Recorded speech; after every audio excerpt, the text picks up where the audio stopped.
Welcome to 959, We're your hosts, Azan Seth and Surya Raman. and we're here to help our listeners derive maximum value in less than 10 minutes. This week we have the Hoovu team with us. Welcome, guys. Hi, I'm Yashoda. I'm the CEO of Hubu. Hi, I'm Ria Karaturi. I'm the CTO. Thank you for having us, Surya. Thank you for being on the show. I'm missing my co-host Azan, We're missing him too. but luckily he was with us in the factory, and listeners, you'll get to see that footage later. So, guys, tell us about Hoovu and how this all started. So it started about 2 years back. And honestly, when we were starting, we were looking at everything in the flower space, right? Both of us want to do something in the retail flower space and, doing research on that. But why particularly the flower space? Sorry. So we actually come from a flower background. So our parents started a rose farm the year I was born. wow. So we literally grew up on rose farms our entire life, lived in Ethiopia and Kenya and Bangalore, and was involved in that. Both of us worked in our family business as well. And that's when we were like, okay, why don't we do something else within the flower space? And Nice. then the idea of Huvu came. Actually, we got inspired by our mom. Seeing her do her daily puja is when we got this idea. Okay, nice. So guys, before we get into it, you guys have shared a few facts with me, which I want to share with our listeners. So, Hoovu packaging keeps flowers that die in 2 to 3 days fresh for up to 15 days. Mhm. Wow, that's amazing. Your team is 90% women. You have only 4% wastage when compared to the industry average of 40%. Y'all are sisters. You build all your tech in-house thanks to Ria. And you guys launched on Valentine's Day 2019. Ria knows 17 coding languages. Amazing. You guys designed the first ever packaging machine for fresh flowers in the world. Wow. And nobody else in the world has thought of creating a packaging machine for flowers. Not that we know of, no. Wow. And Yashoda is a Bhagavad Gita teacher, listeners. So if you're feeling spiritual and you want to start classes, definitely hit her up after this episode. And they've grown up on flower farms in India, Ethiopia, and Kenya. Wow. That's a really interesting background, to say the least. So how does it feel working together with your sister? I can take this one. I think, from when we grew up, if you asked us, like, if we're going to work together, we would have said, hell no. Just because we're so different as people, like, we never saw it happening. But the older we got, the more we saw it as a huge plus because we handle completely different aspects of the business. And at the same time, we have this deep foundation of trust Yeah. because we've seen each other for so long. And because we approach things in such different ways, it also gives us like this 360-degree view, I think, or as close to that as you can get. So it's been great. I enjoyed a lot. Yeah, it's a great support system, right? Like it's always nice to have a co-founder that you can rely on. And here it's your sister, Yeah. you've had each other all along through life. So it's great. Got it. So basically, it's the A team, and you guys feel like you gel well together because you're not stepping on each other's toes, because you both have different backgrounds and are handling different parts of the business.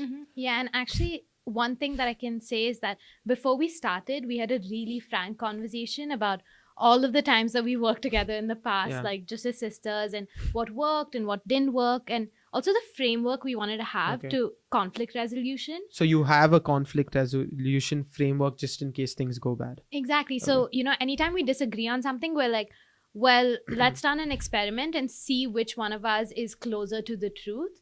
And what does it cost us to get to the right answer, right? Wow. That's how we think about it. And it's been really helpful, That's I think. amazing. A scientific approach. Yeah. Yeah, we're all about the experimentation at Hubu. So it works out great every time we have a disagreement too. I can see it. I've been looking at Ria's stories, and I know that you guys have been experimenting a lot on new products. So I wanted to ask you guys, why puja subscription flowers in particular? And I also know that like you guys were trying a lot of other things in the start. So why did you choose to pivot to only one particular thing? So the hypothesis when we started was that puja flowers was a very interesting market, but of course we wanted to test it out, right? So that's why we were doing everything. We would do events. Literally, Ria and I would like spend all night in a random place setting up for someone's event Yeah. and like home decor subscriptions, all of those. But as we did it for about 6 to 8 months, what really became obvious was that the puja flower space was very scalable. And it was interesting for us too because nothing was really done there, right? When it Right. comes to bouquet flowers, you hear about a lot of brands, you hear about companies doing things in the gifting space. Mhm. But this is such an everyday need. Even if you don't personally use puja flowers, we see these flowers everywhere. But there is no real like consumer brand around it or no standardization of quality. That Right. was really exciting for us, right? Getting into a space that was an everyday use case, never disrupted, and could be scaled, right? That scalability was important to us, and we were able to do that within this space.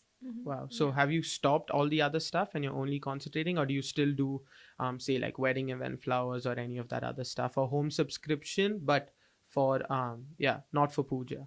No, we stopped. So we deal with the flowers, the traditional flowers. The most common use case is puja. Mm. So of course, if people want to buy it for other use cases, it's available. But we don't do any of the flowers that are not used for puja, like the long-stemmed flowers is what they're usually Okay. called.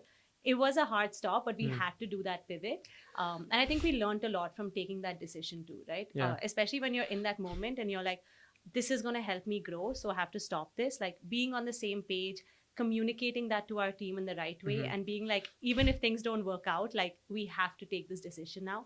That was a huge learning for us as founders. So I know like a lot of this learning came from your Techstars incubation. So tell us a little bit about Techstars. What did you learn there, and what have you learned which you applied to your business? So Techstars was this amazing opportunity. It kind of came like completely out of the blue. We applied to it on a whim, and actually, so we went to a workshop on our pitch deck, like a Stanford Angels workshop. We made our pitch deck for it, whatever. The next day, we get this random call saying, "Can you come down and pitch to Techstars? Wow. Like right now. Like, can you Yeah. come in half an hour?" Wow. So then we drive down. Luckily, we have this pitch deck ready, and we Yeah. do the pitch. And in the room, Ray, who was the MD at the time, says, "I'm really happy to have you guys on board if you're happy to be on board." Wow. So I think it was an amazing journey that we went through. They have this huge emphasis on mentorship and giving back to the community. And we took a lot away from that, right? Because we were so into the operations, and we were an operationally heavy business that time because we were doing all the last mile logistics. So we would be up at like 4 a.m., 5 a.m. One driver got into a bike accident, or one driver left it at A1 instead of B1, all of that stuff. Yeah. And Techstars forced us to just step back, Okay. especially that 1 year mark, which is where we were at, and say, where do you want to go and what do you have to do differently to get there? Wow. And gave us all these amazing resources to like have these wonderful conversations. I don't think we would be where we are today if we hadn't gone through Techstars at that time. Yeah, absolutely. So you guys basically decided to like take a step back, look at all your SKUs, pick one which was the most scalable, and then concentrate on just that. So we were doing puja flowers completely at that time when we started Techstars, but we were so lucky to have a team who could just kind of take over while we were in all of these mentorship workshops and all of that. But B, what it really helped us think about is that B2B pivot. Okay. So we were doing all of our own deliveries, we were running our own subscriptions. But through Techstars, we had this conversation. We were like, hey, we have this packaging that extends the shelf life for like 15, 30 days. What are we doing still doing our own deliveries? Like we should be doing it through vendors. And how to market that, how to communicate that to customers, all of that kind of So came through basically, Techstars. like exiting last mile logistics and giving it to other players really helped you concentrate on just packaging the flowers and scaling up.